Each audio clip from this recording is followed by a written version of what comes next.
this video is going to be my ARKNIGHTS ENDFIELD beta first impressions. I'm just going to be as blunt as possible. Let's just go over everything right now.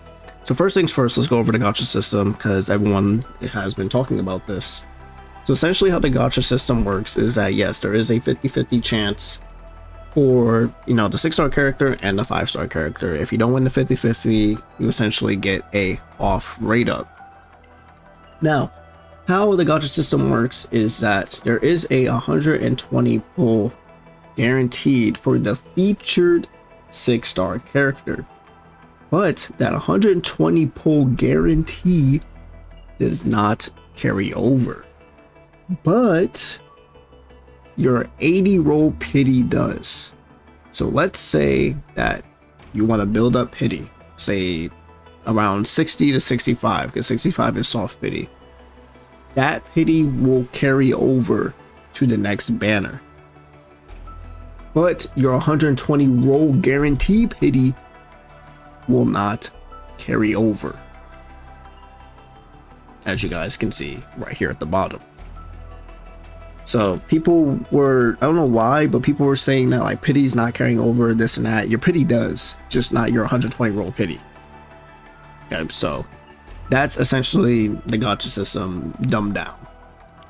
On top of that, if we also look at the rates real quick, so these are the rates for the drop rate of the character. There has been math done. I'm not going to actually do the math right now, but the math essentially is actually about 1.7, 1.8 chance for a character for rate up. ARKNIGHTS, I believe, is 2%, so it's just right there. Moving on, we have the weapon banner. So the weapon banner, how it does work is that you get this currency called Arsenal tickets. You actually get Arsenal tickets from summoning on the character banner. So if we go back to headhunt real quick and we scroll to the bottom, game operates from headhunting will also give you Arsenal tickets in the following rates: 1500 for a 6-star, 500 for 5-star, and 50 for a 4-star operator.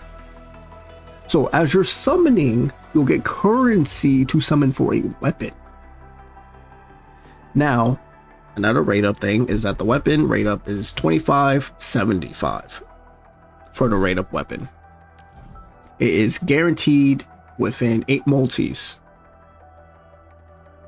Now, the thing is, if you do get a 6-star weapon, no, the next 6-star weapon is not going to be the rate up 6-star weapon. Another thing is that you can exchange your currency for Arsenal tickets, but you don't have to. You can just use Arsenal tickets that you get from summoning. I actually don't believe I have enough right now. 680. No, I'm like 40 off because I wasn't doing multi for you guys. But yeah, then they have the relic issue shop, which you can actually buy 6-star weapons from the Arsenal tickets that you gained from summoning. And as you guys can see, only 2,500 compared to doing almost 3,000 for the limited. So essentially, people that don't want to spend as much can still get strong weapons.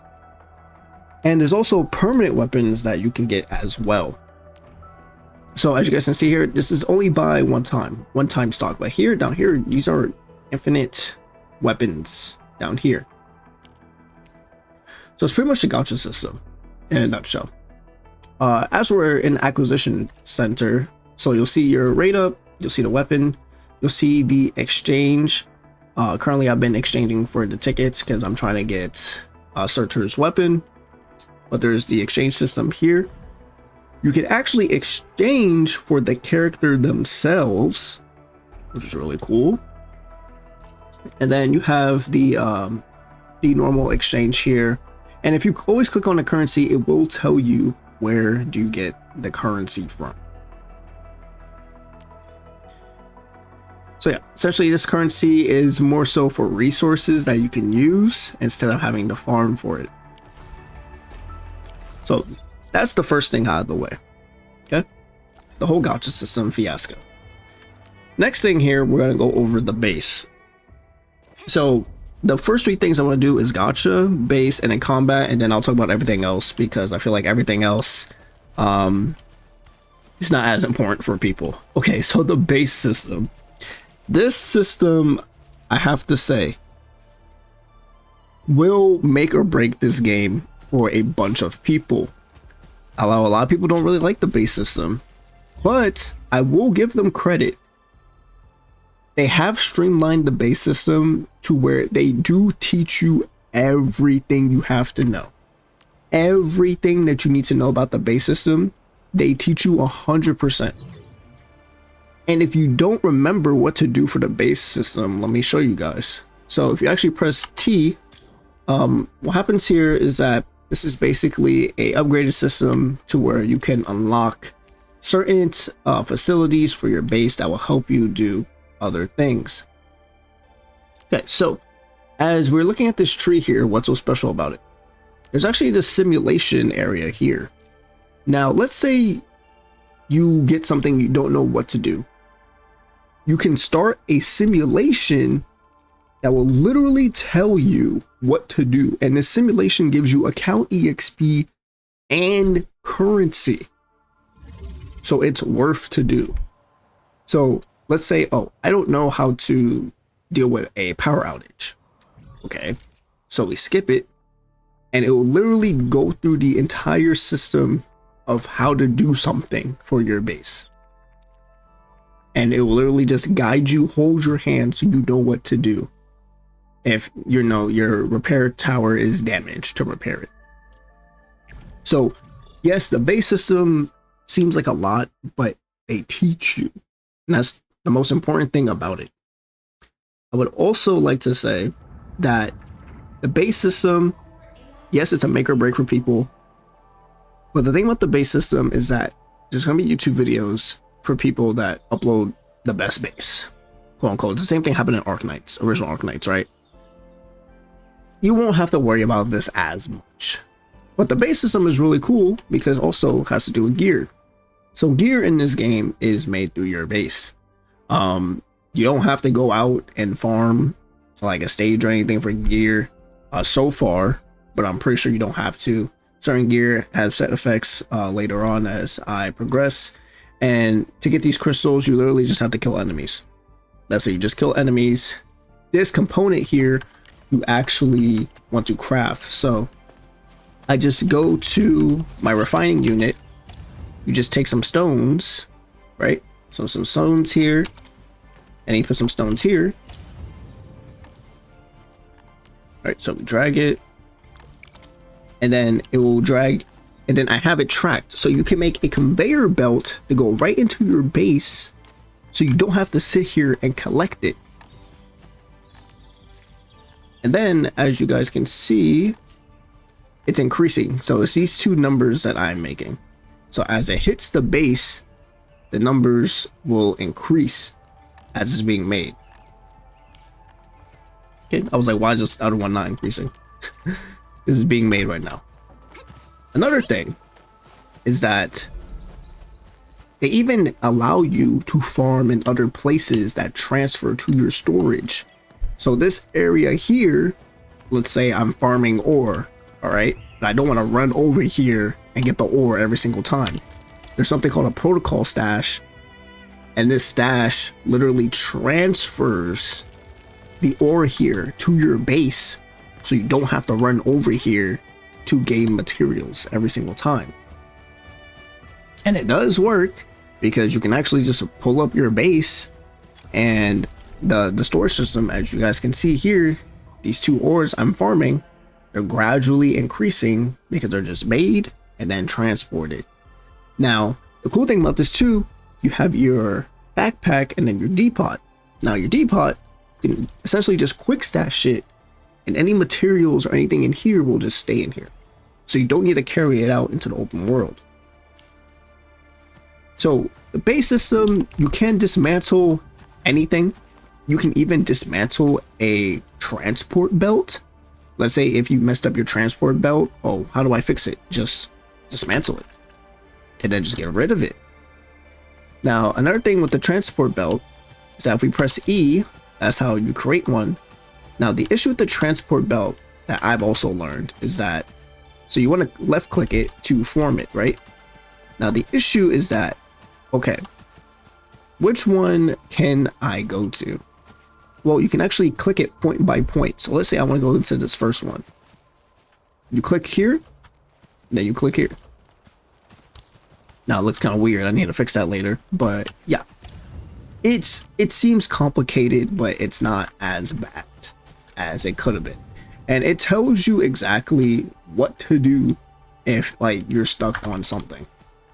So I think the base system is actually fine, low key. And I'm actually, it's kind of cool that they are innovating on something else. And you can also actually activate your factory mode anywhere. So you can just place anything anywhere. And then let's see, so we also have constructing systems, and a construct system will also tell you what the certain constructions can do. Is there anything else to go over the base? Not really, actually. There's not much to go about the base. They have a like what you're producing in the base, so it tells you usage, stuff like that, the power output. You have your different things that you can upgrade in the base that can help you do other things. You have simulation that will literally guide you on what to do, and it'll also give you currency. So that's why it's also, and EXP. So this is also very important to do. Let's say if, so you can actually research something. So this one's recommended, right? So let's research it, packaging tech, right? Now, I don't know. No, so you can read it, right? So they'll let you read it. But let's say you're not a reader, like you like action more. So what you do is that you click guide. Now, if you don't have the guide unlocked, just click on the map and it'll show you where to go to get the guide.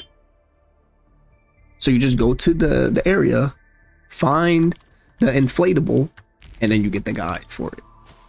Very simple. So the base, yes, on videos and the trailer, it seems like a lot, but it's really streamlined for it not to be a pain in the fucking ass. A lot of people are not gonna like that a lot of the stuff is centered around it, but as you guys play it out and you guys unlock more things, it will be more streamlined for you guys to not worry about it as much. And let's actually craft a piece of gear, which will also help me go into the next part. Let's go into the characters. So the characters here, there's certain things that you want to look out for. First things first, it will actually tell you what is their main stat and what is their secondary stat that you should be focusing on. So the main stat will always be in yellow, secondary stat will also be in gray. Okay. So moving on from that, we have, there are other effects, well, talent effects here. As you increase them, you'll get these talent effects. Okay. You have your intel on them if you care to know about more of them. You have, UI close up. You can't move the camera down or anywhere else that you want to, you freaks. Let's see. You check their attributes here. You can check their stat lining, and even when you check it here, it will tell you if it's the main stat or secondary stat. You can always click on them and it will tell you what does what. Then if you also click here on the question mark, it will tell you what does what. Okay. All right. Moving on from that, just going in order here. So we have the level up. Okay. We have the ability matrix system. So this system is going to be your skill upgrades. And let's say you're missing something, just click it and it'll tell you how to get it. So you're missing this, just click it. I feel like that's going to be the main thing about this game. Literally just click it.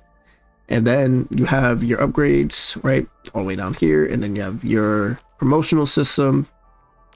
So as you keep promoting your character, they'll be able to get higher quality gear, and then level cap as well. Then we have the talent nodes here. Yeah, talent nodes will give you different things, like different stats, different effect upgrades.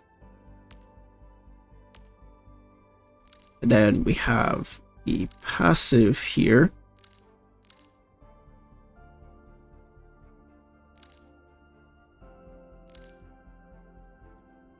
Yep. So moving on from that, we then have the weapon. So the weapons, how the weapons work is that they are preset on what they have. Okay, so it's not like a random, like you get this weapon, it's this random stat and stuff like that. But you want to use a weapon that more so caters to the character that you're playing. So something like Torrent, right, increases physical damage dealt to vulnerable enemies by 26.7%. If I was going to run Torrent on Surtur, right, I would run a character like MC that inflicts inflicts a vulnerable on my enemies for increased damage. So those are things you have to look out for. Moving on from that, well, also I'll talk about this. Weapons, they have essence here, so yeah, essence you can use to increase things on your weapon. So essences, you also get them from killing enemies in the overworld as well.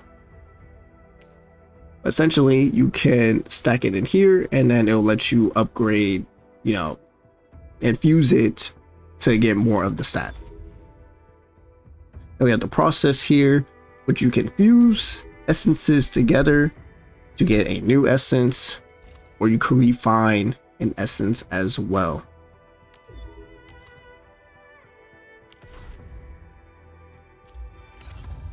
Okay, now we have potential here, and it's basically the dupe system for the weapon. All right, moving on to gear. So gear, how gear works is that, again, you can craft gear, but you want to look for the main stats for your gears. So Surtur is based on intellect, so we want to get intellect, right? Strength. Here we have intellect. Whatever is the highest main stat, that's what you want to get. Then we also have random kits here that you can get, and they're basically just random stat upgrades. Well, they're stat upgrades, but they're not random. They're set in stone when you do craft them. And the same thing right here. So strength is main stat, so I'm looking for strength. Same exact thing. Then we have the dupe system here. So the dupe system is not as important as you might think compared to other games. So other gacha games, dupes allow you to have different mechanics with the character, but in ARKNIGHTS ENDFIELD, this is not a combat related focus game, so it does not work that way. And also dupes only need 5 characters, not 6. So it's pretty much going over everything when it comes to the characters system. Moving on, let's get into the point that everyone kind of wants to see, is the combat. So how do I feel about the combat? So coming from someone from a WoWa background, and also just like playing RPG games in general, the combat, I have to say, feels it's very mixed opinion for me. The combat is very, I would say, methodical. Essentially, the combat doesn't feel like you have the freedom of expression that everyone kind of got used to from the more recent games like WoWa or Zenless. So I'm going to go into this rift here, and you guys may be able to see what I'm talking about, but I will explain it as I am playing it. Also, one more thing about the character system I will talk about after this, actually no, I'll talk about it now since we're here. So skill trigger is very important, okay, because this will allow you to do a lot more damage, but it very depends on your team comp. So team composition is very important in this game. I'm using Wolfguard here, even though it is a 4-star character. Wolfguard applies combust to the enemy. When an enemy is combusted, it will trigger Surtur's skill trigger. Let's say a character like Jahi, right? Skill trigger. quickly charges up when the crystal is about to disappear. So skill trigger is very important to maximize more damage output. So it's not essentially in this game, oh, just stack anyone with anyone. You want to look for things that are important. I actually should be using MC instead of Angelica, but unfortunately I'm already in here, so yeah. Now let's move on to the combat. Alright, so the combat, as you guys can see probably already, it's stiff. It's not as fluid, and actually you cannot dash cancel your attack in frequency. So let's say I do one auto attack, I can't dash because it will continue the attack string of what I was already doing. Essentially how the combat also does work is that there are only 3 dashes that you can do based on your stamina bar. So it's like 1, 2, 3. Also your teammates fight as well, but I'm pretty sure most of you guys knew that looking at ARKNIGHTS ENDFIELD. Then when you're attacking, let's say you want to dash in the middle of your string. It's not as prompt as you may like. So if you're fighting a boss, essentially you most likely have to stop completely everything that you're doing just for the dodge mechanic to work. So I've already relayed feedback, but I feel like it's very important for ARKNIGHTS ENDFIELD to feel good as a game when it comes to combat.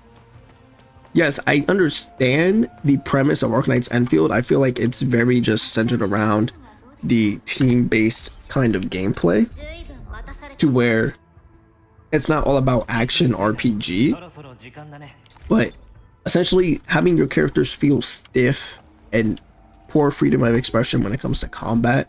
I feel like that's where it'll fall off for a lot of people. So something like this, right? We'll fight this boss here real quick. So we use this, it's attack buff.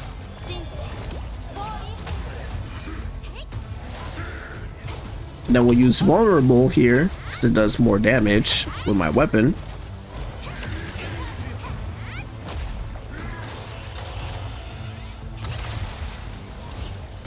And also another issue with combat, as you guys can see, sometimes the characters just do nothing, as the MC is literally just running around in circles.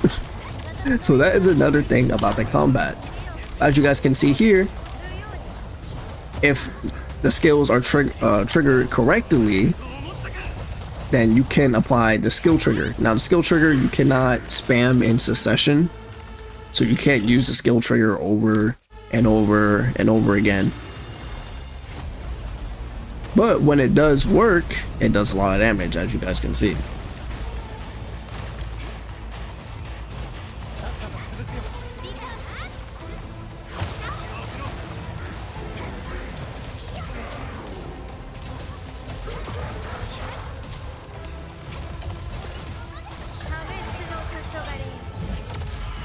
And I will also say that there are certain mechanics in the game that help the game feel more alive.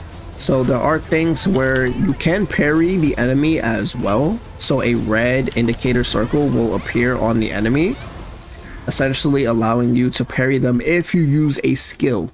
You have to use a skill in order to parry it.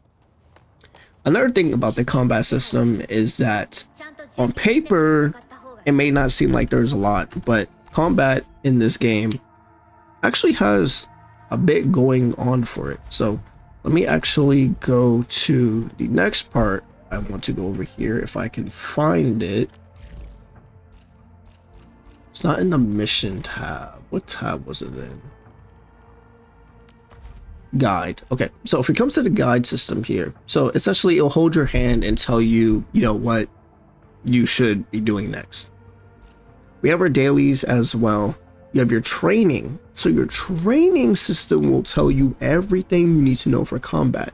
So you can do attack interruptions, which is basically parries. You can knock back the enemy. You can lift the enemy up into the air. you can knock them down to the ground. So basically this is like when the enemy starts stumbling over itself. You know, different art bursts. You have combustion for, you know, fire characters. You have solidifying, so it's sort of like, you know, like freezing into place. Electrifying. So there's different combat systems in the game, and yes, it's important to do these because you get currency for it as well. So yeah, that's pretty much the combat from my impression. And then we have the rift, and it'll essentially tell you where you can get things if, you know, you're lacking in them. And there's some areas that you can do that will allow you first time challenge rewards. So let's go into the Aetherium here. Let's see, where can I find this at? Okay, so I'll track this and then we'll go here. So Aetheriums are areas on the map that you can find, but it's basically a tower defense portal that you unlock. I was trying to explain that the best way that I can. So essentially in this area, you guys will see that there's already 2 turrets here, but they need to generate power. So there's also a durability thing here, so you would probably have to repair it. But let's say we use, let's see, 2 electric pylon, right? Now the issue with the electric pylon is that you're going to have to track it all the way back to a base. So the issue here is that we don't have a base nearby. So what you would have to actually do from this base here, you'd have to connect these relay towers all the way back to this current base. So let me actually do that now, show you guys how exactly this does work. And yes, you can place a bunch of these actually though. So I have one over here, right? So all you have to do, you click start transmission, and you could run 80 meters for this, by the way, and you plug it. So essentially this can connect all the way to the system all the way over here. Now I feel like the issue with this though is that a lot of people are not really gonna like the just random towers in the world just everywhere, but unfortunately, no, that's just how the game is gonna be. So I think we have enough range here. It's 80 meters, so you literally just take the relay all the way. No, it's kind of close, and then you connect it. So now this electric pylon is connected all the way to our base over there. And then we have the gun towers here. So how this works is that you press it, handle crisis. Oh my god, Tacit Field War reference. Anyways. So now we just wait for the enemies to appear. And then they'll start coming in from waves. So essentially, is 29 enemies that we have to defeat. But as you guys can see here, the turrets also help us. So these are certain things that you'll find on the map. And as you guys can see, as we kill enemies, you get stable essence as well. But these are certain areas you'll find on the map, and every single time that you do them, when they do reappear, you will get rewards for doing them.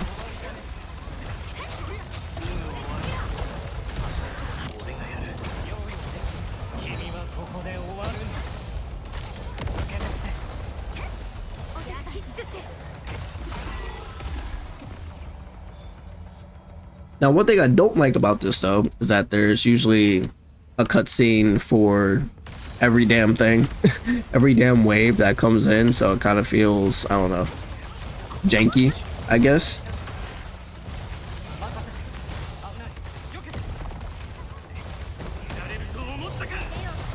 So you see combustion is procced, and then she's able to use her skill, and it's pretty strong. It's 2300 on a crit. So those skill triggers are very important, and you know, creating a very good team centered around it. And when you guys do finish these, your gun towers do not restore the durability. You have to restore it manually yourself. This is the last wave. And I believe besides base combat and I would say, see what else in this game would I have to talk about. So we have base combat, Gacha System. I already gone over tutorials. There's not much else to really talk about ARKNIGHTS ENDFIELD, but I will just go over little like minor things that are in the game, I suppose. But yeah, as you guys see, skill triggers, they're basically like the QTEs of the game, and they do pretty strong damage. As you guys can see, the area is cleared, and you want to wait until the red appears once again. So that's pretty much it. Let's go to some little things here. So you can craft whenever you are just anywhere, and if you have the materials for it, you just craft them on the fly. Now, the crafting of materials here is pretty cool because you can just use them on your character and then they will consume them in certain conditions. So I already have a healing pod for my characters, and once this item is equipped, the item is automatically used if holder's HP drops below 60%. So this will allow you to automatically get healed, and it allows you to kind of just play the game dumb and just spam attacks.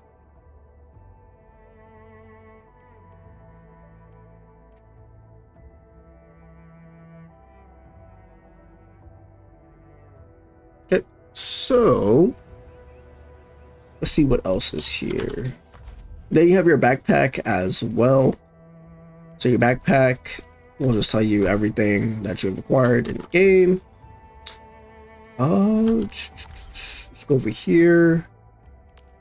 You have your outpost system. So your outpost is supply goods that you can get delivered, and the outpost will grow. This is also another system in itself that's pretty important, but it's something that you'll basically do over time. You have gear assembly here, which you can't make gear, you know, everywhere else. You have to make it in the area. You have your missions here. Missions give a good amount of rewards as well. You're gonna have your baker system. This is basically you just being able to talk with different characters in the game. There's also group chats. Let's see, you have your map. Map also tells you how many crates are in the area that you're in. VR simulator are the areas that you can unlock more skill points for your base.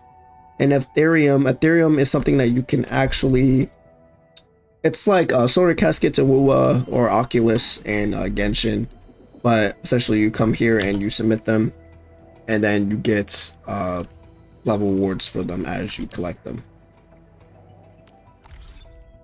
See what else. This is just weapon, or not weapon, just files of the game. You have your daily sign-ins as well. And yeah, that's pretty much ARKNIGHTS ENDFIELD. I would say the last thing that is pretty good about ARKNIGHTS ENDFIELD, I do like the story. I'm not a big story guy. I'm not a big story guy at all. But the story, in my opinion, was better than I thought it would be, to be honest. And I really did enjoy what they're going for in the story. It's not a entirely isekai fest. Also, there's not 120 FPS in the game, unfortunately. But it's not an entire isekai fest where it's amnesia MC, oh, what do we do about this? So it's pretty refreshing, to be honest.